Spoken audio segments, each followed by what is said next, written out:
Quack. Quack, quack, quack. Quack. I am your host, Adam Chimayo. And I am your co-host, Aaron Schroeder. That is right. This is the Quack 12 podcast, the most official, unofficial Oregon Ducks podcast on the web footosphere. And Aaron...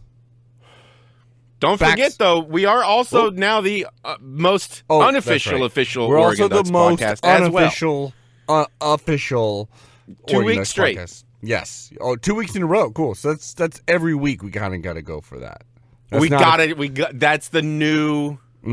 That's the new bar. It's like Pac-12 player much of the week. like how Sabrina set a new bar by literally making as many free throws as the winner of the free throw championship. Well, first of all, you're saying three-pointer. That's what it is. You're Not saying free throw, free throws, three-pointer. It's much more impressive. But I mean, Aaron, if you're gonna talk about that, then there's no other option. We got to go just straight into it. Quacksball. Quacksball. Quacksball. Oh. That is right. This is an entirely Quacksball episode. All right, we're not talking about football. Certainly. Do you want to talk about Chip Kelly at UCLA?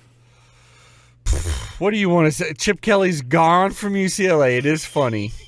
It is funny that he's We didn't even bring it up last week, and I was like, that's a big deal. Because it's hilarious. It is a big deal. It's very hilarious to just straight up be like this job that a lot of people would like dream about. Like it's still, I know it's a tough job because NIL wise and just interest in the community, it seems like UCLA is, it's an uphill battle in that regard, but still it's historically, overall, I mean, they've won national championships, right? Or at least one. I kind of forget. In the past, they are, they have had success in sports. It's freaking LA. It's like a major program in LA should be an easy thing to recruit to, unless you hate recruiting like Chip Kelly. And it's so funny that he just is like, no, I'm good. Bye. To be to do a demotion to another school is very in the same conference he's about to join. Right. That is hysterical. But it's clear, like, I kind of respect it in a way that he's just like, oh, I don't give a shit what you think about me. Like, he wants to be, I think he wants to just be a football coach. And more, the college football coach role is becoming more of a general manager role / football coach. Interesting. And he just wants to go to the NFL. He just wants to be like, if you're a head football coach in the NFL, then your job is to get those players, winning games. That is it. You don't have to necessarily worry about so much. You definitely don't have to worry about any recruiting. You don't have to worry about the financial side of it as much. Right. Of making sure the NIL, like running the NIL shit, basically. I know they don't, but making sure that there is NIL opportunities. So he was just trying to go be OC, not worry about it. He loves offense. I respect it. And that's football news. That's football news. Back to Quacksball news. Get back to push it. Sabrina, baby! I almost want to push it again, but I won't. Sabrina-Steph. Now, NBA All-Star games, that's not something I really am in the habit of watching, but they are fun overall. The zanier aspects, like the challenges I'm more into than the actual NBA All-Star game or the celebrity game or thing. I think it was done best when MTV figured out that if they took celebrities and mixed them with basketball players and then had a slam dunk challenge and all those things, you're guaranteed to have like the greatest time ever. I think the NBA could push it a little bit further, maybe introduce some trampolines for these guys to jump off of. Trampolines. Well, I'll tell you, it definitely, like, did you watch the slam dunk contest at all afterwards? I did. Yeah, it was fun. You know what, though? What's that? It used to have a feeling like it felt it like mattered. It felt like NBA Jam. when you were watching like Michael Jordan, Charles Barkley, like all the dudes just being like, bleh. Yeah. And now it was, Shaq's here. Let's jump over him. Yeah. Yeah. It's like, nah. I'd rather see you just do something really technical like the kid did where he McClung popped the ball up, caught it, and then smashed it in. That was fun. He did get robbed. That was an amazing. That for the first one where he kind of has it floating because I thought he messed up, straight up messed up, but then on slow motion you're like, oh no, that's a completely play. That should have been the dunk of the night. I'm glad he won. The whole contest is kind of set where it's like the best stars, like LeBron and such, aren't doing it because they're just like, it's not worth my time, which is like, right. Fair enough. But, well, there's a reason why stinks. Steph Curry's not in the 3-point challenge. It's because, he's going to win every time. Oh, so well, yeah. Let's make it seem competitive. But Damian Lillard's there, and he won it, and that's pretty cool. And more, there'll be more people willing to do the 3-point shooting competition because I think it's just like there's more of an ego about like, well, I would like to prove I'm the, and it's fun to shoot a 3-point. Brother. You know what I mean? Yeah. Brother. Highlight of the show was that exact argument between the commentators where one of them was I forget who it was. Kenny Smith, but they were probably, all about the Reggie slam Miller. dunk challenge and kind of poo-pooing on the 3-point. And then the other guy's like, when it got hyped up at the end there, he was like, that's what I'm talking about. Highlight of the night. You know what was the worst? I'll tell you. Well, I want to get into that a little later before I Peyton, maybe? Was it? What is his name? Reggie Miller, is that you talking about? Was he an announcer? Kenny Smith and Reggie Miller were there. I don't know. I don't pay attention to these things. I'm not a really big NBA fan. But so the whole event, I think the biggest event, I would say, maybe it's just my duck glasses that I'm seeing this through. But I feel like there was a lot of talk on, of course, Sabrina versus Steph Curry. Huge. I think this was obviously, I think, the highlight of the night because Steph made it a point to, the guy talking to them was trash. Let's be honest here. The people with microphones on the court asking questions were trash all night long. Yeah. I got something to say. Yeah, I'll continue, though. But, yeah, I do believe it was the highlight of the night because I think Steph did a great job of making sure everyone realized we need to be paying attention to women's basketball. Yeah. Because, look, she's obviously better than every dude that competed tonight. Well, except for one, apparently. But, yeah. But come on. He's like, you can't. I know. That's why he was genius at 3-pointers. That's why he was great. So yeah, what I best think, best event for sure. I think she was absolutely awesome to watch because she just drained the first 5. Just bop bop bop bop bop. Oh, bop. when she started, the heat was on, man. She was so, especially. I did like that they put it like as a separate thing after the 3-point competition. The NBA one.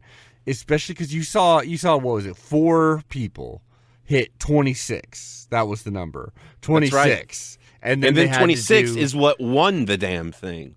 Is that so? I kind of forget. Yeah, he got 26 again and won. And so they had to do the tiebreakers to get the final 3. Right. And 26 is what Sabrina ends up getting. She goes first. So she would have been right there. She would have at least been able to compete in the tiebreaker. Yeah, she was absolutely with it. Amazing. And that's also really cool considering that is not the 3-point line that she is actually used to, but that she did want to shoot from. That's right. And I bet you anything she practices from there because that's her mentality. You She's want to a fucking practice. winner. I doubt that.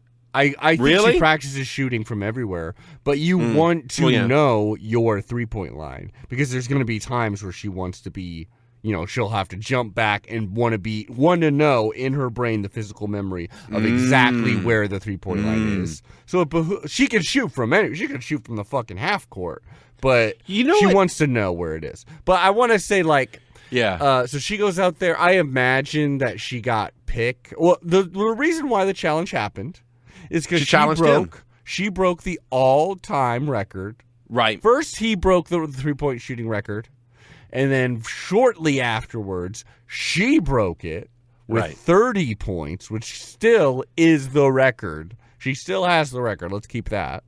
And then because he got 30. In this, he got 29. Oh, so that's she right. She still has the record. She still has the record. But in this competition, she challenged him online, and then immediately he accepts because they both have that personality. Because it's the coolest shit ever. Yeah, and they both are close friends. And I think that's what made this. You're a wrestling fan, Aaron. Yeah. That's what made this feel different and better than any kind of part of the All-Star, weekend, is that there was an actual, this is a thing. This is not NBA chemistry that they forced. This is two friends that are insanely competitive, challenging each other, that they're something they're great at, Yeah. And so it had that real, wrestling energy of, the storyline building kind of naturally, It had it had just one of those, this will be a documentary. Yeah. Oh, yeah. You definitely pepper it in. Give us 20 years, Sabrina. we'll be talking about this. Yeah, you pepper it into the Sabrina 30 for 30. Absolutely. Yeah. And so she challenges him. She goes first and shoots. She gets 26. Goes on the hottest start you could possibly imagine, hottest start of the night. No one beat her there. But, in the middle, slows down, finishes strong, though. And then he comes out there. It was actually it was cutting it close. Yeah. But he is Steph Curry for a reason. He gets 29. It was overall still it was a really friendly competition. One thing I hated, the guy who you were talking about, white guy Ernie Johnson Jr., longtime commentator. Forever. Sure, the guy on the court. Yeah. Yeah, guy on the court. One thing for my personal taste is I think the moments where he was in the beginning being Sabrina and Steph, yes, let's break this down. That was all right. But there was a bit too much of him interject. He kind of let the air out of the balloon a little bit too much. He doesn't know how to set up proper questions. He was asking questions that you could tell, oh, this dude I don't think actually thinks Sabrina is as good as... Well, I think it's more just the interview itself, a lot of them didn't need to happen. The first one set it up, sure. But then she shoots, and then he's okay, now you come over here. Sabrina, you just shot 26. What do you think of that number? It's just let the event happen. Let then Steph Curry immediately shoot again.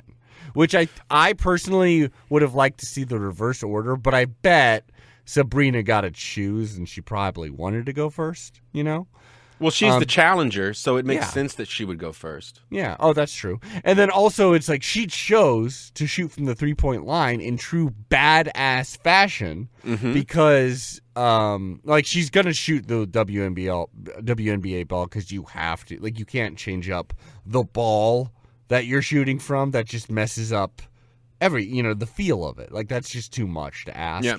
But she wanted to do the men's because that's, it's a fairer challenge that way, and she's a badass. As she proved. And as she proved. And so Steph Curry comes out, he wins, but and there's an interview every 2 minutes that this guy has to, what a memorable thing this is as it's happening. I thought it was a bit too forced, Ernie Johnson Jr. And then the true worst commentating that I just want to take a moment to shit on that I hated so much. Okay. Was, so the event wraps up, Steph Curry comes out there, he wins it. Yeah. Power to him. He wins the event. He gets the actual, wrestling belt was the thing. So silly. And then instead of taking a moment to just kind of let it breathe or it's saying like something kind of, a little more open and nice of like, well, he wins this one, but both of them did a great effort. This has been a good thing. Something little like boilerplate. Kenny Smith, this motherfucker, decides this is the time. Oh, this is obviously my time. I need to do 1 minute of me screaming into the mic that she should have shot from the woman's 3-point line.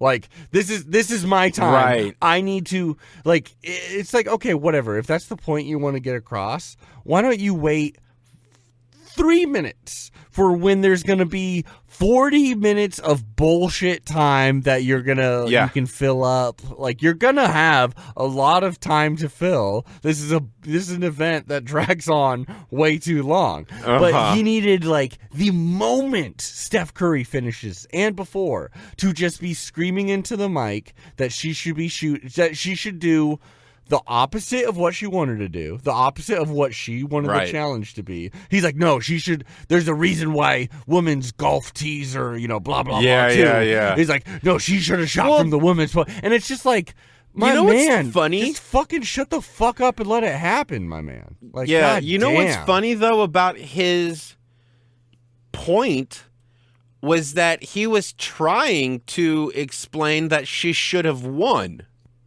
But even then, he was like trying to be on her side about Yeah. it, but you could tell it was not natural for him because he doesn't probably play well with others, actually. It is someone, yeah, no, I agree. It is someone like trying to be on the right. It'd be like, wow, she shoots really well for a girl. It's the equivalent of saying, bam. That. You know That's what I mean? Exactly right. That's Because what it was. And that's what, but see, that's what was driving me mad about the guy on the floor is that he was of the exact same mindset where he's like, aren't you just so humbled to be here with the elite? It's like all the little girls looking up to you. It was just like, and so she has to be like also little boys too. There's which it's like it's true that this is a historic cool thing, but the more you say that every 10 seconds, the more you sound like a backwards or an old school brain. Yeah, you haven't updated the index. Yeah, Kenny Smith was the one that really was pissing me off. It's just like, either you don't know that she wants to shoot from the 3-point, from the men's because that's who she fucking is. And that's one of the reasons why this is so cool. Either you don't know that because you don't, you're in such this position that you just get forever for being a great basketball player, not necessarily a great commentator, that you just don't have to give a shit anymore, Bill Walton style. Or you knew that and you think you know better than Sabrina Ionescu. And so whatever. I didn't like that moment. I loved the event though. I loved that it happened. Yes. I thought Steph was a really class act. Honestly, he is a class act. He understands the role, and that's to shut the fuck up. Like Steph's the kind of guy where it's like instead of when she issued the challenge, he wasn't like, oh, that sounds nice, but I don't think it, he wasn't doing the Kenny Smith or Ernie Johnson Jr. thing of being pandering. He was immediately like, yes, let's go. And I'm going to kick your ass. Did you hear the thing that he said, like, I may have misheard this, but I'm pretty sure this is what they said. That like 15 minutes or something before the event started, he called Sabrina and was like, hey, by the way, I'm going to beat you. It's like, that's the right mentality to have. You know what I mean? That's hilarious. I hope it happens again next year. It was a fantastic watch. I had a great time. Yeah. The dunk contest I loved as well. The funniest moment of the dunk contest, I loved how brazen, like, advertising this was. Usually I hate commercial kind of shit like this. Like, I didn't like that the floor, when the floor was that green and yellow because they were promoting that Starry soda. That felt kind of like just like an advertisement for me. Whenever I clocked in, the court was already green, and I saw that Starry was the promoter, and I didn't even put them together per se. I was just like, oh, okay, there's a Starry ball. This is the promoter, which is a very MTV thing to do, you know? Oh, You yeah. put branding on shit to make that thing more fun. Yeah. You know, I it's didn't like mind the court in general. You know, I kind of thought it was cool. I thought it was fun. I saw it being lit up, the fact that it had the ability to put the stars underneath them as they ran around. You know, somebody's there with a pin, Yeah. probably following them, which is really fun. I don't know. I did, but yeah, I saw it and I was like, oh, wow, this is it. This is what we're actually shooting for. This will be basketball in maybe 5 years. The one commentator did say it felt weird to be on it, but for a 3-point competition and a slam dunk competition, it seemed fine. But he was like, I wouldn't play a real game on that. Yeah. It did seem weird that, like, during the dunk competition, you had the one where it was just following their feet, which seemed a little less intrusive to your eyes, you know. But during the 3-point competition, they had the green and yellow vibrant one that was clearly lighting them up like they had gangrene. But yeah, that was the only part of it that I didn't like was how much reflection was on them to where I was like, this has got to be affecting their shots. It's got to be affecting them a little bit, you know. Oh, yeah. They come walking off the thing like this, like seeing red everywhere. Yeah. My final thought on the one thing I wanted to say about the advertising thing that cracked me up was the moment when McClung, who ended up rightfully winning the dunk contest, he's about to do it, and it was supposed to seem like natural, but he's about to he's like, hey, I'm gonna go dunk, and he's like, oh, I see a friend on the side of the court here. I'm going to go shake his hand. Yeah. And the friend is Jake from State Farm. Yes. And literally it's read as like he's totally doing an acting job of like, oh, there's my friend. I'm going to go like as if Michael Jordan saw like Larry Bird and was like, hey, fellow goat, I'm going to do this. It's Michael Jordan seeing Little Caesar.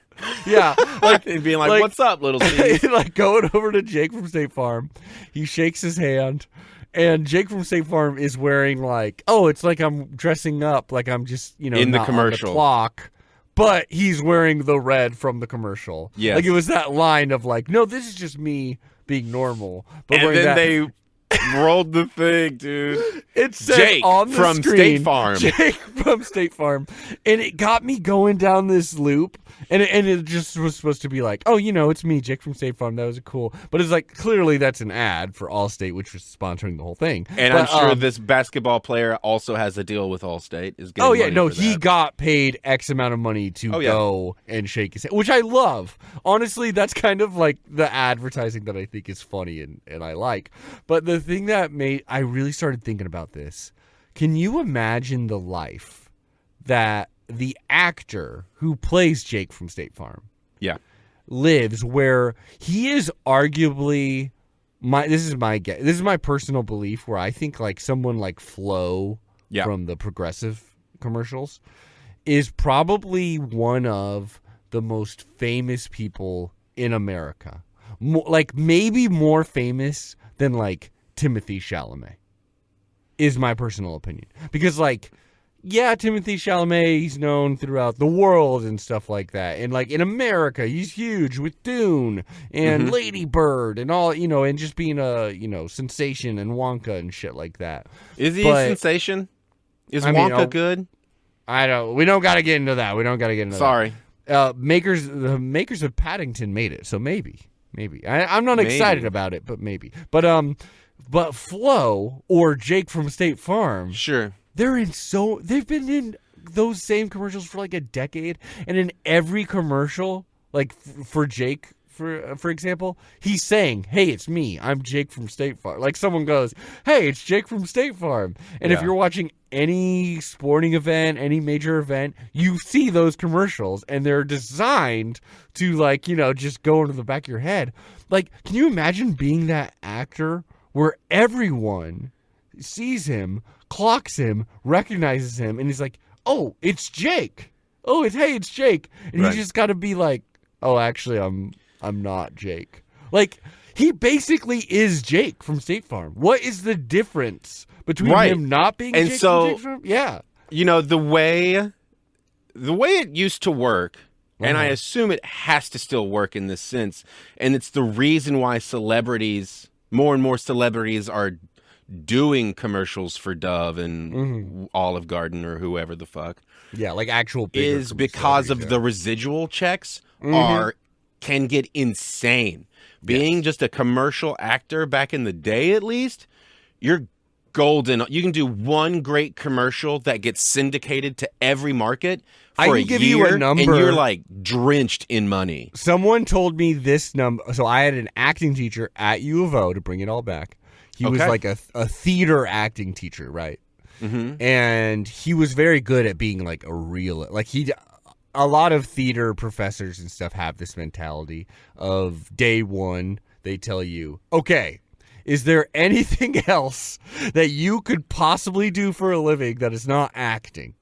If there is, do that, because this is a bad idea. They literally tell you that. Like, they're like, Yeah. I know you think you're the exception, and you're going to have to think like that to have success or be a Nepo baby, but, like, you should do something else, because it's not going to work out. Right, also Nepo babies. Yeah, because Nepo babies. But, like, he also said, he's like, okay, do you remember the Frosted Flakes commercials where it'd be like, this is a while ago, so it's testing your memory. It'd be like, adults also like Frosted Flakes. You may not know this, but adults also do. And it'd be a commercial where it'd be like shadowy, like it'd be really dark, and an adult would be eating the Frosted Flakes, but they'd look kind of like nervous or like they're doing something wrong, like they're doing it in secret. And that would be the commercial. It's all right if you don't remember it, but that's the idea, the general of it. You didn't have to say anything even. It was just like, Frosted Flakes is for adults too. My teacher... Maybe I remember that. My teacher got to the final rounds of booking one of those. It was a national campaign, so it's like good size campaign. Got to the final rounds of it, and they said, like, so this is the point where they're talking about potential money and what he'd get, you know. They were going to pay him $20,000 for the initial runs. If this commercial would have became huge and they called him back, or if they were redoing, like, you know, like had a second run of showing this commercial, he would have gotten more. But it would have been a $20,000 thing, which he's like, you know, this is like 25 plus years ago. So he's like, that would have gotten me in LA for like another year, you know. But he didn't book that one. He's like, fuck this. I'm going to move to Oregon and be a theater teacher instead. Nice. But like, so that's generally what I use in my head. Yeah. And so this is actually Flo and Jake are next level. Absolutely. Right. And so what your story brings up is a great point, right? Which is that once you get to those final stages and you're starting to talk about what this money is going to look like. Yeah. What's becoming what these companies are hiring is not an actor. It's a spokesperson. Yes. That's a different person. That's a person who can do speaking engagements. Yeah.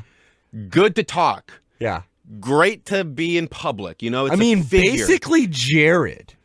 Yeah. I think yeah. you're right. They're more famous than like maybe your Chalamets or whatever because more eyes have been on them. In America, but I don't. At least, yeah. I wouldn't associate them to Hollywood.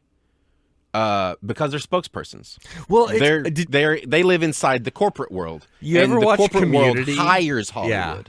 Yeah. Have you ever They're watched part Community? Of the corporate world. They were chosen by the company, not by a casting director. Well, no, they were chosen by a casting director that works for the company. Worked for the company. Yeah. I mean, every casting director works for a company. But I do think it's an amazing and really interesting thing because you are, like you said, like you're hiring someone to be like, you're like that last process. They have so much power over you where it's like, hey, actor who plays Jake from State Farm, like here is the starting contract, you know, for the first year. I have no idea what the numbers would be, but I legit think it's like, this is for a spokesperson role, you know, and we're talking about like a series of things and we want you to be the person for a while. So we're going to pay you the extra money, but I bet you that contract also has stuff that says like Like, if you get a DUI, if you get a scandal like this, like, you have to have clean living. You got it. Like, I really think it's probably, like, if you get in a scandal, then, you know, maybe you owe us money and shit. I think it takes over your life. It really does. I also bet I might be eating my words. We should look into this to see how it works now. I bet the ad agencies who set up these premises are coming up with, oh no, you're Liberty Mutual. This is a 10 commercial idea. We're gonna run, you know, these whole 10 ideas. So when you are looking for your Jake for State Farm, that you have a projection for the next 5 years for this motherfucker over 10 commercials. That contract is probably like, this is a 10-year contract where I kind of you think gotta it go is, full Bob Saget. You're not allowed to make any bad jokes because you're a family man now. No, exactly. like Jake from State Farm, I don't think he can take any other acting role. That's for sure. I think it can get to the I don't point know because, like, yeah, go ahead. Because, like, Flo from Progressive, she was a full-on character actress before, and you can see her in movies after. There's also the lady, the fine-ass lady, if I'm going to be real, from the Sprint commercials, who's been doing it for a decade plus. Who? You know Sprint? This is, I want to say Sprint commercials. It may be AT&T. I can't quite remember. She's like a brunette lady. I don't really know what to say. But she is a full-on actress before and after. Well, one of the progressive ladies that has the, like, she has like a raspier voice. She Are has you talking about stand-up. with the 50s, like, hairstyle kind Maybe. of Flo, and the red lipstick? No, that's Flo. There's another one. She's shorter and she has like a raspier voice. Whenever they do the progressive commercials where it's all of them, she also does a lot of the commercials where it's the nerdy guy and her. Yeah, that's the. I mean, we could talk about this forever. Yeah, I mean, she has a stand-up special. Progressive. That's really great. great. That's like the progressive crew, right? Like, I think Yeah, she's exactly. Like They have a whole Flo's crew. crony. Yeah. Well, and also, But anyway, yeah. look, anyway, the we gotta problem- stop talking about these. But I love final thoughts. the idea of Jake from State Farm is basically living like a Truman Show, not a Truman Show life. I mean, like a Truman Show life where you know you're in the Truman Show. Like, Well, that's what being an insane. actor is. You live inside a snow globe. Yeah. Well, Everybody it's wants to look at different, you because though. it's so pretty to look at. It's different though because it's just like you only got that one character that everyone knows you from. Like when that dude goes on a dating app, everyone is like, good or negative. They're like, "Oh shit, it's Jake from State Farm." When the lady, you probably are hiring someone to matchmake for you. oh yeah, you're going on private the, sector I whenever forget you're what in it's the called. public eye. There's the dating app that is for celebrities. Oh, Raya. funny. But like even then, people are like going like the person that's dating Jake from State Farm is being like, oh yeah, it's when they're describing it to their girlfriends, they're being like, oh yeah, I'm dating, you know, Jake from State Farm. Like everyone would call him that. Have you ever seen the show Community? Yeah. Do you remember the episodes where Subway is a character? Yeah. There is And they no all difference. call him Subway. There is Yeah. no difference between that character and Jake from State Farm, is what I'm saying. Right. Well, I think that's the point they were trying to make with It the just show. blows my mind that is a being in this world. Yeah. I'm sorry to keep digressing. You're trying to wrap this up. No, and you're Jake not from wrong. State I mean, Farm, all you're it just blows my all you're mind. talking about is late stage capitalism, my guy. And if you want to Yeah, go full yeah. blown into it, we can. But I don't think our listener wants it. I don't think but so either. But. My final thought on it, and then I can Yes. allow you to continue on as much as you want because I'm here yeah, for no, it. I'll be done after this. I promise. My final thought is basically a riff off of yours, which is that they put all of their entertainment budget into this entertainment package in the exact wrong spots because the whole time it is low-key boring sounding inside that space. The crowd is not really super active until the final moments of every single little bit. The music is mellow. The people talking on the mics and the abuse of advertisement, you know, it showed off the NBA has no actual idea how to put on a show. They literally just leech from their talent.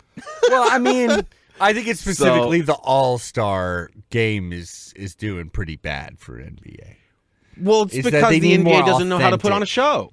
Like, Yeah, like- come on, dude. If you want to do an NBA Well, All-Star... their elite players don't want to do it. So that's what That's you the real do problem. is you start bringing fine. in ringers. You get the Harlem Globetrotters to show up. You get Thinking a package. imagine the dunk contest. This is what I would like. Even though it's supposed to be all about the NBA stars specifically and NBA players specifically, I would just go, okay, you guys don't care about, we got Jaime Jaquez. You remember him from UCLA, by the way? I was Nope. wondering if the Johnny Depp piratey looking dude. Oh, we used to play him all the time. He's a great player. But you got Jaime Jaquez in the dunk contest. I think we can expand it a little bit. He looked like Adam Driver with the mustache. Absolutely. Okay, yeah, I know exactly what you're talking about. Yep. He used to play with Tiger Campbell all the time. But he's great player, but like for the dunk contest, you're like, I want to see the craziest dunks ever here. I don't want to see you making an Instagram. Like, I don't want this all to be about the Instagram that you're about to post. That's going to be awesome, Which felt like when he got his social media dude out there. I felt like also. Well, that's all paid. It's all paid for. Don't donate don't dedicate your dunk to like a good cause. Like, this is to my like Mexican heritage, or like this is to someone who died, and then miss the dunk. That's the tough part. If you're gonna dedicate it to a good cause, the dunk's gotta be good, But okay, I would but this say is the way skip I the fix dedication the dunk part. Focus on Yeah. theatrics. This is a dunk contest. I would do it after. We all get that you Wait, want to show are you respect to your peoples. Yeah. So win the damn thing and And then then use do your it. voice to talk about it. Don't use the court, as you say, as an Instagram post. So, Aaron, you're saying they should just dribble? Is that what you're saying? I'm saying if you're going to enter a dunk competition, don't make your extra thing just a picture that is, Well, I'm opposite. I'm saying you can do it, but then if you're gonna, be like, this is to end world hunger, and then you miss the dunk. Well, yeah. It makes you look a little silly. Is all I'm gonna say. Well, I think dedicating a dunk to a cause is a little silly. I think you should focus on winning the competition, so that way, whenever they give you a microphone, you can start saying what it is you think, rather than just being like, "This was enough." Yeah.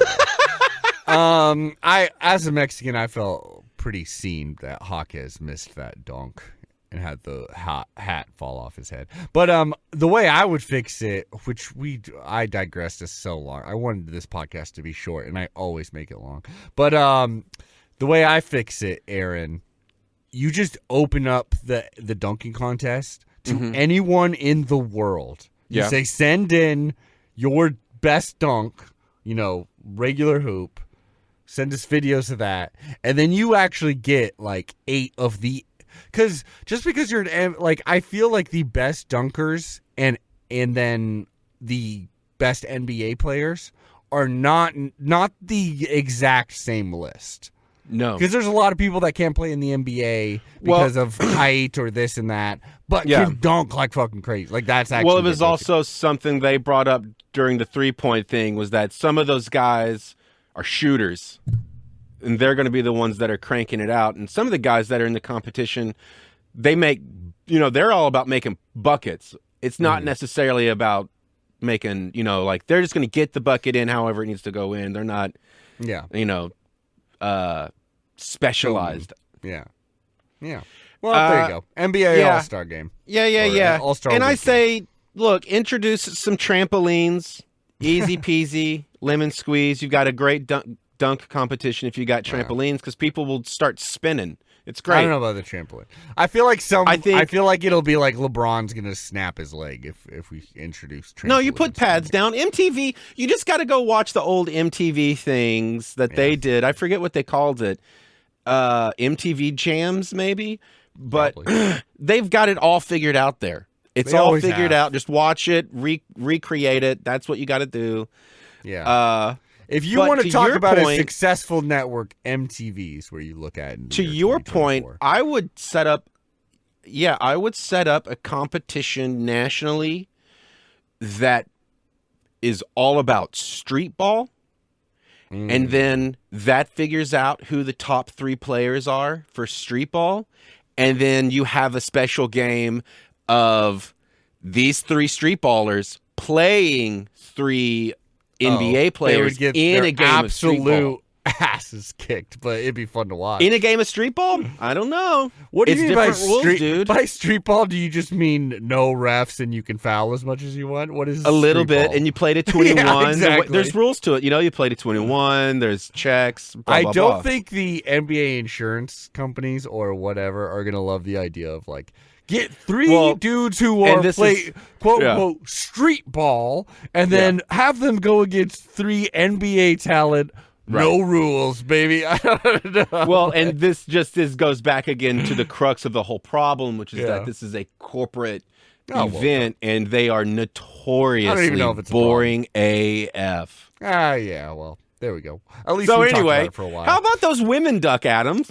Well, really quickly, shout out to Fred Jones, though, Oregon Duck legend, who was a judge for the slam dunk contest, and he Oh, that's right. rocked. He rocked his Sabrina fighting Ducks jersey. I loved sure did. seeing that.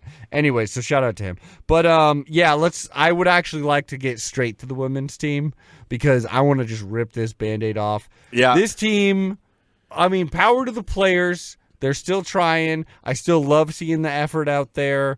I legit don't think this team has quit on the team. Nope. I also think They're working hard. they are working hard. I also think this team ducking sucks. And I Both think these because things can of exist. Okay, I didn't get to see the first of their 2 games because Well, I it was did. not on television. The second one was. I watched it on my DVR. Mm-hmm. And the one thing I noticed was that these kids were putting in all the effort. Yeah. But what I saw was a collection of plays, whereas UCLA Oh, seemed to actually have a fucking game plan. yeah. Where they're like, we're going to start this way. Then we're going to switch it up and we're going to start, and then we're going to start doing this to catch them back off again. Whereas we're always just, okay, Van Sluten, please get the ball on the rebound, pass it, try and make a bucket. I don't know. It's Ugh. like, oh God. Us on pass- offense. Is truly just play it by ear, man. And so I it's, do have to now say Mhm. I've got enough evidence of my own eyes that I do believe it is a coaching situation. I I absolutely feel uncomfortable saying that, Mhm. but I do. It's where my eyes are looking now because the kids are trying so hard. They really are. And it's not that they're just untalented. They're not. Well, yeah. Pieces aren't combining to make a chemical reaction. I mean, I do think there are levels to it where it's like you can go and watch some of our best talent on other teams, our former best talent, on other teams absolutely kill it. Tahina Pau Pau is on arguably the best team in the country right now, and she's doing great. 2 of our players, Taylor Bigby, played for USC. She didn't blow us out of the water or anything, but that's a player that we would love to have on our team right now. Angela DeGolic for UCLA is great, and very much assisted in the ass kicking of us. We would love to have her. If it was Filipina Che and Angela DeGolic, we'd be a far better team. I mean, you can keep doing this for basically an entire roster. So when you're saying yeah, we lost talent and the freshmen that came in, power to them, and the transfers that came in, power to them, but are not at Pac-12 level, then there is only the coach to blame. Because none of these players are in charge of recruiting, you know what I mean? Or player retention. I got an error that must be fixed. Oh. Aaron.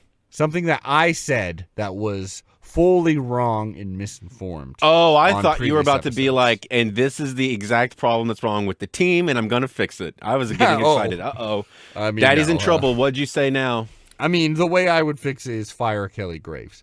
Maybe. I've been saying that a totally wrong number that I foolishly quoted, where I was like, yeah, I think to fire him, you'd only have to pay like $500,000 or $250,000. Right, 500,000. Yeah. I was an idiot.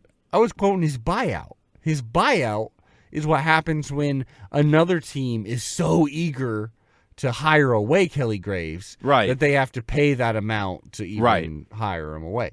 That has nothing to do with what we're talking about. Oh, okay. I was going to, I almost brought it up last week, and then I went, maybe I've actually got this backwards. He knows what's going on. I'm confused at why he thinks it's working. Never assume I know what's going on. When you started doing the math, I was like, I don't know that's no. But I let it lie. Anyway, okay, that's great. Yes. Fortunately, I had someone who was smarter than I. So to get rid of him, what do we got to do?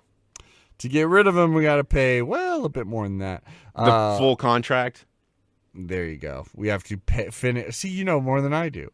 Yeah. Duck Sports Authority, over on Twitter, by the way, corrected me this and pointed me the right direction and really helped out. So I wanted to shout out to them. Follow them, Duck Sports Authority. But so basically, we would have to, the rest of his contract, which, I believe it was in 2020 is when he did it, so recently, so that's not a good sign. And it was a 10-year contract, I believe. I could be wrong there. But basically, there's $6 million remaining on his contract. So that's not a small chunk of change. It's definitely getting more real.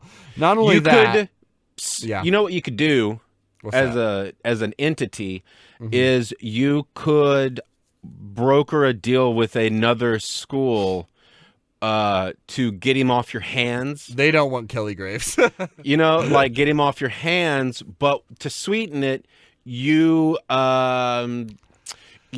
Graves would have to agree. You can't trade Kelly Graves. Kelly Graves has to agree. You're to not not trading. Get paid. What you're doing is in a room somewhere quiet. You're having a conversation with another entity where they agree to take a burden off your hands if you also figure out a way to redistribute NIL money to said institution. Aaron, my man, that makes no sense whatsoever. Oh, no, it does. It's there. You basically just say, why would they, this makes no sense. Because you can offset the buyout.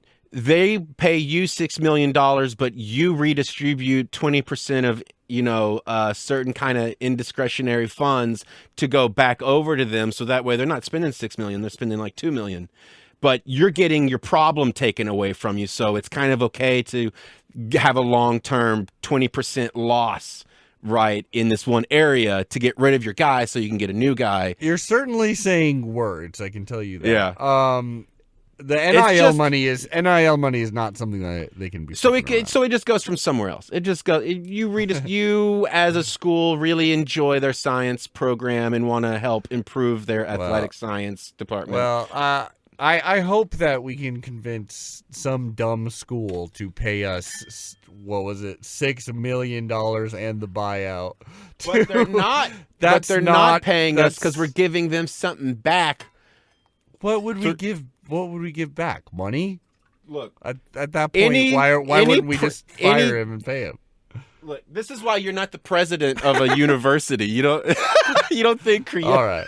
Well, I can tell you this, Aaron. You got to start thinking dirty with money. Aaron, you got to be like, how can I? Let me talk about money. Let me talk about money. I've got a list. Thanks again to Ducks Sports Authority of how much money this last year the sports programs made or lost.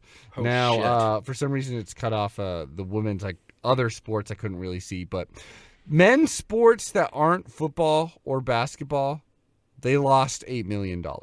They lost $8 million. Women's baseball. Basketball lost $3 million Sure. last year. Men's basketball lost $1.6 million last year. Men's football made $37 million. There it is. That is what college sports is. Which, again, the idea of college sports was not, let's make a business that make lots of money. It was supposed to be, let's give the kids something to do. And it's all right if we lose money on it, because literally it's called spending money on the kids. Yeah, it's called tax write-off at the end of the day. Idea. I mean, it'd be like having your high school baseball team and being like, why are we making money on this? It's like, literally, it's supposed to be so the kids have a good time. What an interest! I would anyways, love to see the accounting for that, because do you set up each sport as its own it's own tax entity, situation, Oh, right? I Because don't then you've think got so. 4 to 8 know. sports that are working at a loss, so therefore you get to have kind of interesting wiggle room with how you file. Well, Aaron, I'll tell you this. I bring all this up, which is way above us. We truly don't know what we're talking about here. Yeah. To tell you, they are not going to fire Kelly Graves anytime soon. Maybe they will, but right now the women's basketball team is not really making that much money. $6 million isn't out of the realm of possibility that they would spend on those kind of things. But I think they're just thinking like every dollar of that $6 million we could put into football, and we would be that much closer to a national championship and that much closer and actually get a return on our investment. So I just and Kelly Graves still built up goodwill in Eugene and stuff, because he still took us to a level that we've never been and maybe never will get back to. And he actually even said, because it's getting to the point where the press is being like, are you worried about your job? He straight up said, no, I am not. We built it to the because I don't think he's getting fired. It costs too much money. Yeah. No one wants to hire him. Yeah. At the end of the day, if your business is minus $3 million in the hole, you don't add another 6 to that. Yeah. You rather just let that one thing ride to see if you can't get the -3 closer to 0. Well, and every year, so when you do need to do it, every year you don't fire him, it's gonna be cheaper to fire him. And not only that, the person you hire, there's no guarantee that they're gonna make you immediately compete in the Big Ten. It may be the same thing. You may be firing him and paying him to fire him, and then hiring somebody else to go in the exact same situation is probably where they're looking at. These actual games, I'll tell you, us going against number 10 USC, we were going against Sammy Watkins, who's just absolutely amazing. She scored 51 points this season in one game, in a win against Stanford, was her biggest game. Oh, wow. She was actually on track to score more than that against us. But cool. She got injured in the third quarter. Oh, no. And luckily she seemed all right, because for some reason, I wouldn't have done this. They put her back in the fourth quarter, so she was all right enough. It seemed like it was like a face thing, like she got hit in the face. So she's doing fine, it seems like. Yeah, that's fine. That would have been tragic, too. Even though she's not on our team, I would have felt pretty freaking bad for her to get injured in, a nothing game like this, in which they just kicked our ass from the get-go. But she seemed fine. She played amazing. And then Filipina Shea got her, I think her 17th or 16th, I forget. Double-double, which leads the Pac-12. That is truly the one silver lining, is that Filipina Shea is getting better. And then against UCLA, number 9 UCLA, they just out-rebounded us like crazy. Yes. That was the story of the game. And then they hit threes. They ran off to a huge start. It was just never competitive. I mean, it did feel like we were getting plenty of defensive rebounds. It was our offensive rebounds. Our amount of turnovers was ridiculous. Yes. But for real, I really saw Van Sluten underneath their bucket, constantly bringing them back in.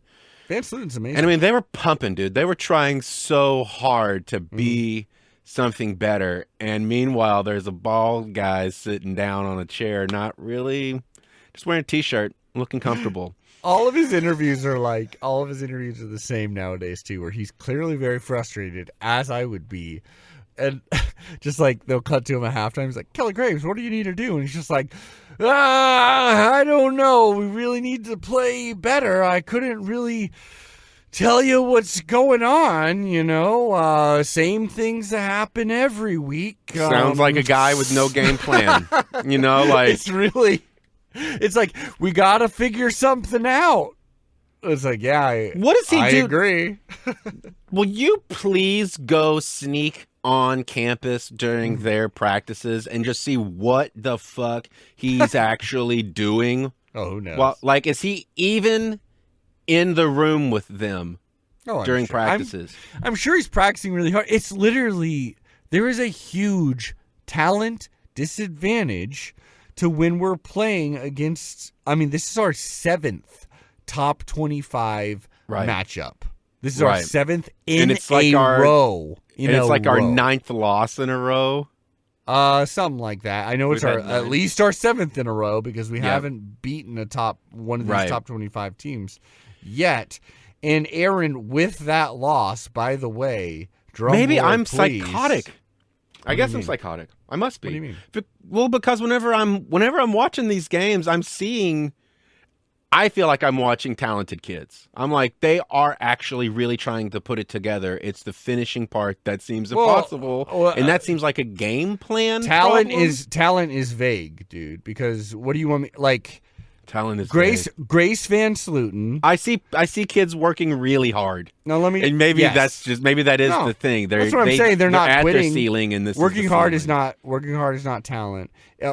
Great point. If you take out Grace Van Sluten, Chance Gray, and Filipina Che, and you take all those other players, I am not joking, you are probably averaging 14 points a game. Right. Maybe I'm being a little ridiculous, but it's about that. Right. And, this is fine. And not only that, but it's not like they're not. It's not like those players are also defensive juggernauts. Right. They're also making huge big mistakes in defense. That's talent, dude. Compared to other teams where it's like when you watched UCLA, it's like there's 7 players who are 5 to 4-star players who could possibly get you 10 points.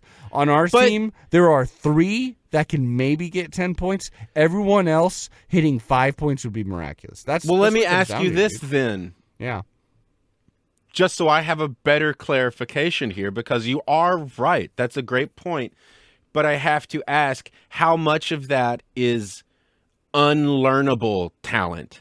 Like, I see kids working so hard that I'm like, if they just had a better person in charge, maybe this is convertible to actual buckets. Like, I can't tell, Aaron, because I'm seeing them try to be it, right? Well, dude, it's I don't know. It's literally like, if you're asking me why can't one of these people become a Sabrina Ionescu, it's because there's one Sabrina. Why can't someone become a Juju? It's literally, he had the talent that he could have shamed. They left. We are now playing players that were walk-ons, players that did play for Lane Community College before they came out. Like, it's genuinely a lack of talent, a lack of depth.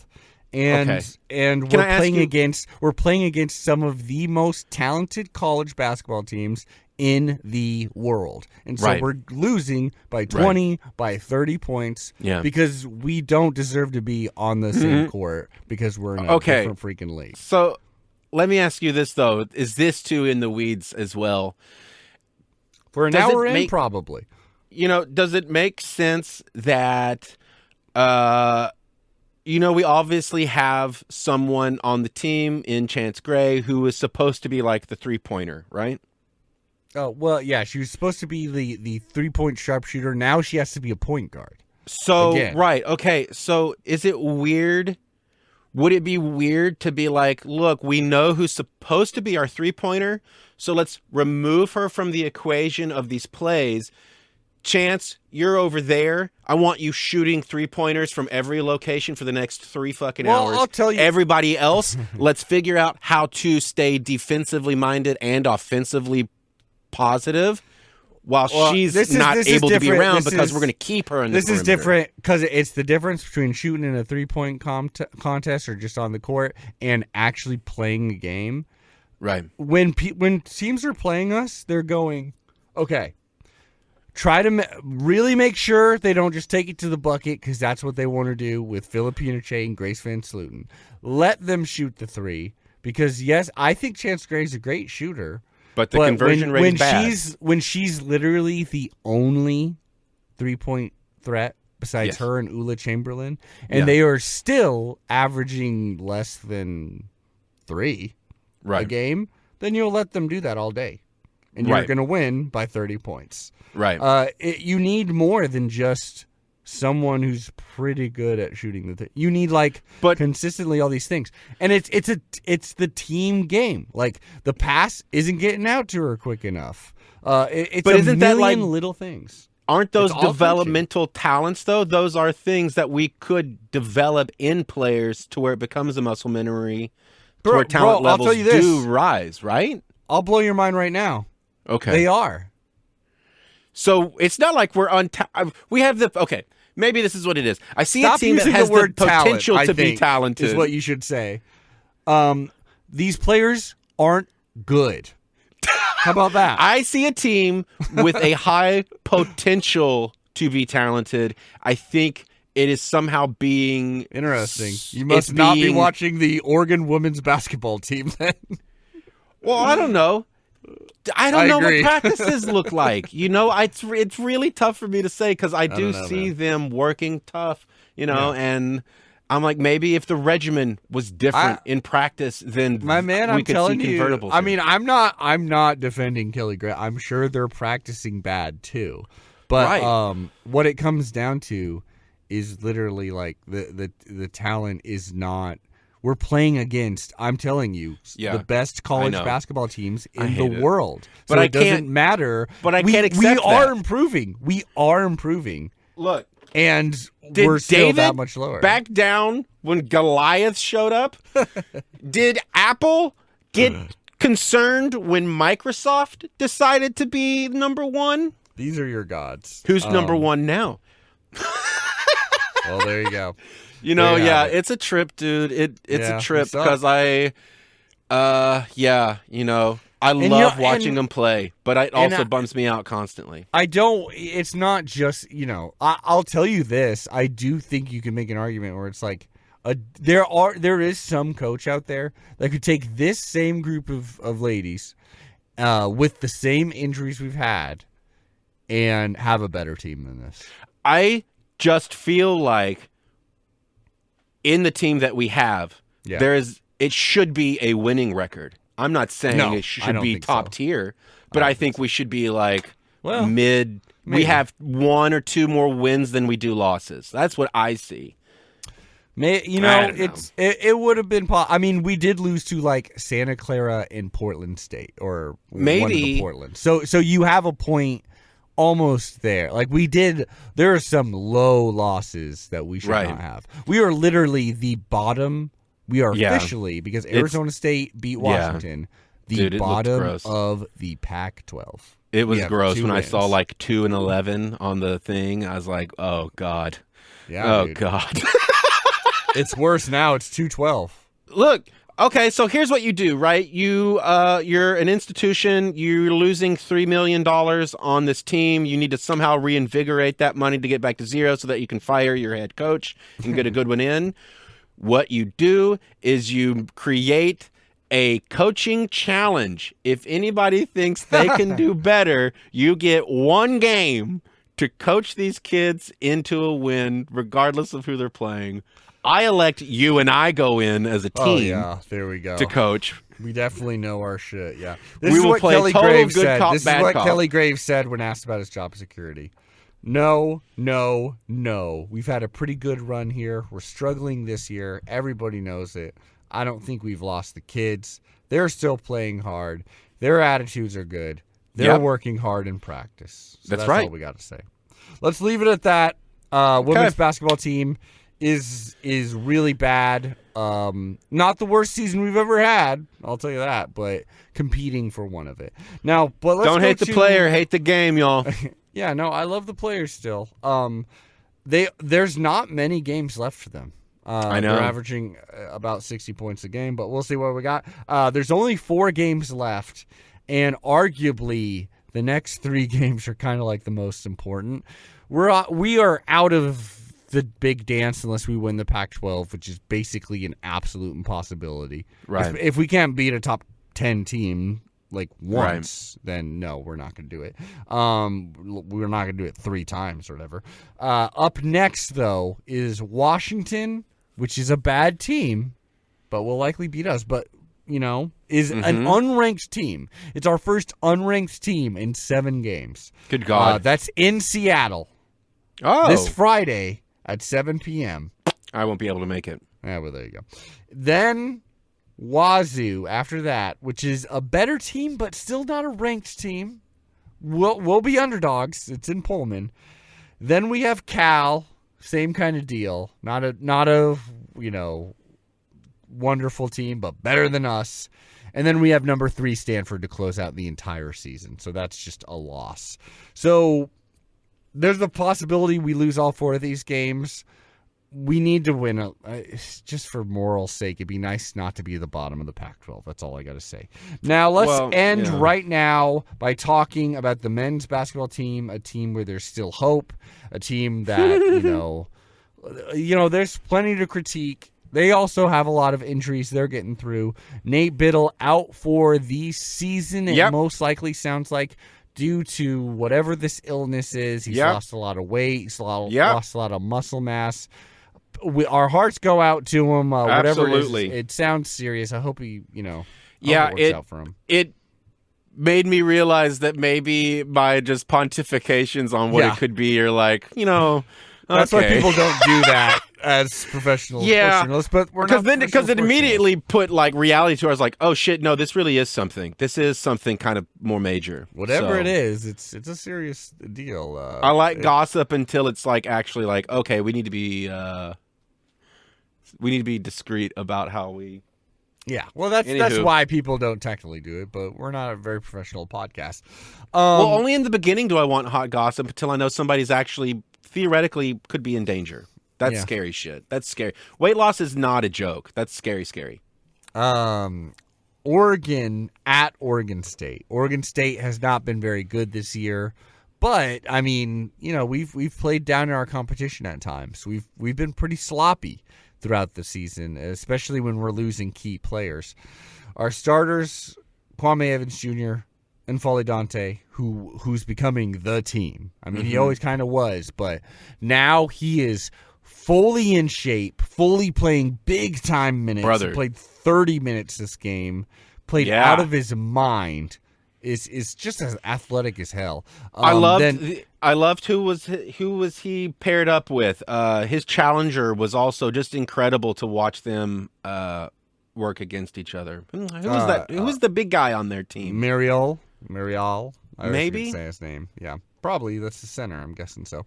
41. And then I don't know, dude. Jadrian Tracy, Jackson Shellstad, Jermaine Cousinard. Those were our starters. And dude, our depth has completely dwindled to just about nothing. Because after that, you got Rigsby, Aquendo, and Diawara. Those are our 8 scholarship players. There's 2 more players. If they're getting playing time, we're in a little bit of a that's not great. Well, we're basically an 8-man team, but we got 6, in my opinion, 6.5 maybe, real legit, players on this, like actual quality talent here. I think that's really made clear when you look at the points that were scored in this game are a pretty good example of that. 22 from Dante, 15 from Shellstad, 13 from Kuznard. Those are our big three. 8 from Tracy. And then if you take every other player on this roster and put them together, how many points did they score? 2. So that's really like where we're at right now. Not that they didn't contribute in their own ways. Like Brennan Rigsby got 7 rebounds, for example. Yeah, And I was just about to say, if your contribution can just be keeping them from not making buckets while the guy who makes our buckets is getting a little bit of wind back. Yeah. Congratulations, you've completed your assignment. Yeah, no, defensive, defensive contributions, contributions on the board. Arguably, the reason why we won this game is because we won the battle of the boards, and we were just big boys out there. Yeah, we out-rebounded them 40-30. In the first half, especially, we were missing a lot, but we were getting like every offensive rebound. Yes. And Oregon State is a bad rebounding team. It's been their Achilles heel all season. But yeah, giving Dante a second chance is not a good idea if you want to win a game.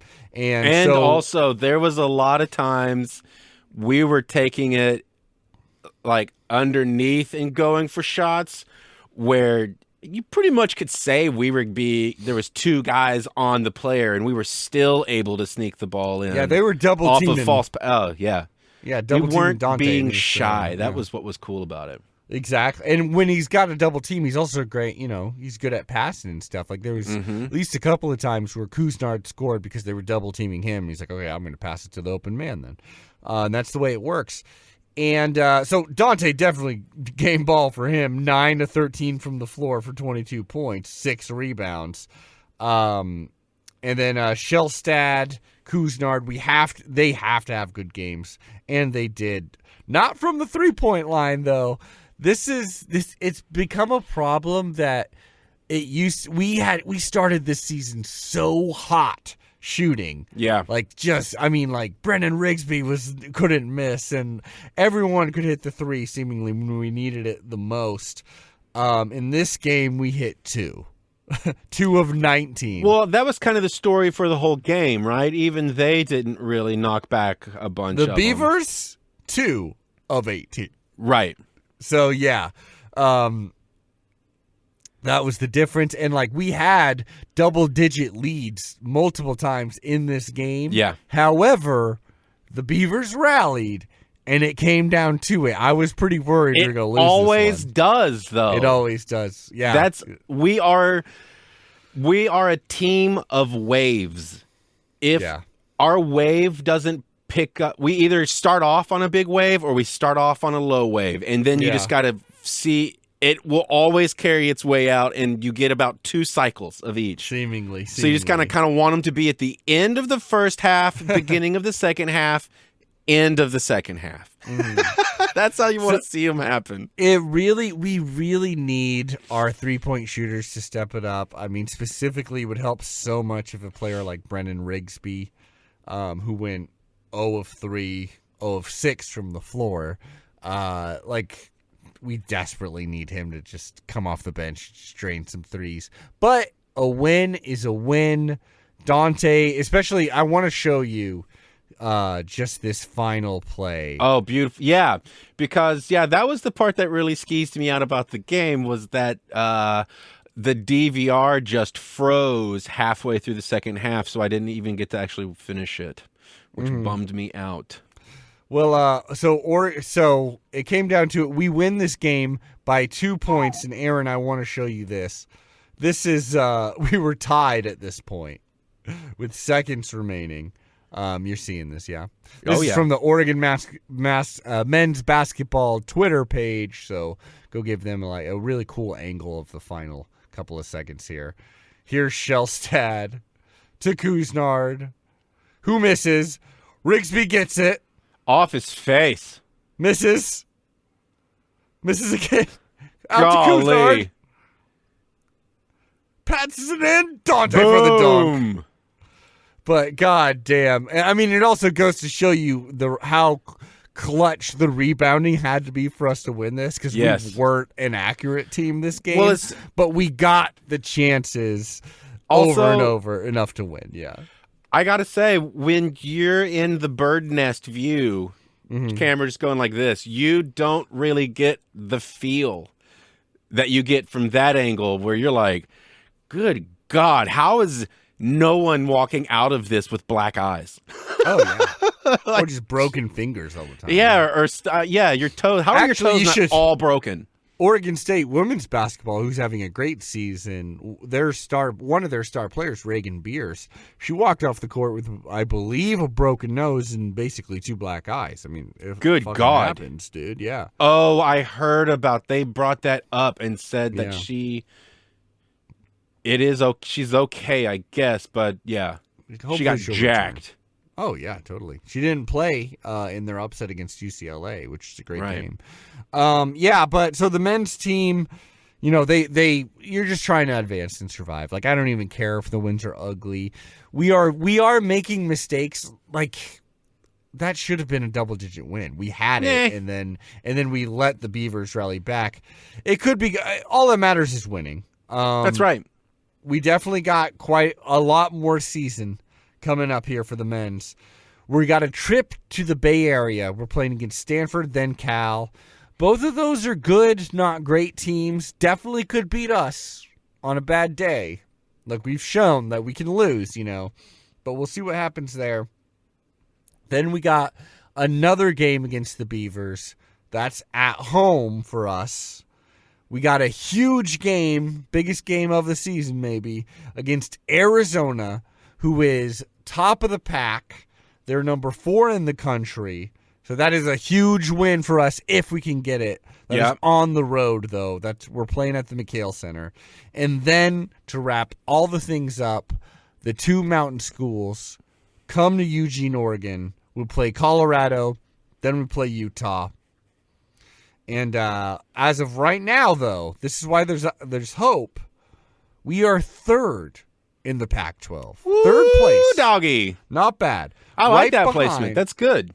Yeah, right behind. Well, not right behind, but number 1 is the 4th-ranked Arizona Wildcats, who are 11-3 in conference play. They beat us once. And then right behind them is number 21, Washington State, 11-4 conference record. We beat them once, they beat us once. And then we have a 9-5 record. So we could still technically win this conference. It's out of our control. Like we'd have to beat Arizona and they would have to lose some games. For Washington State, they'd have to lose some games. We don't get to play them again. But we are competitive. Anything's still up in the air. Let's win these games. I'm still feeling optimistic about this the men's team anyways. And that's Quaxaball for you, dude. What can I say? Great episode. I think a full-fledged episode on basketball is just what this podcast needs. Just what it needs. And you know what the listeners need to do? Go over to the Quack 12 YouTube. Yeah. Watch a review of Animal House. It is up. It is free. We got the great comedian Adam Brown came over. We did a deep dive into sometimes funny, sometimes problematic. Always fun to talk about Animal House.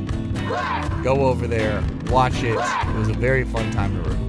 And be sure to hit us up on the Apple Podcast and give us 5 stars and a review. It only helps us go up in the search engine so that more people like you will find us and listen to us, and that would really be so helpful and thankful. And otherwise, go fuck yourself.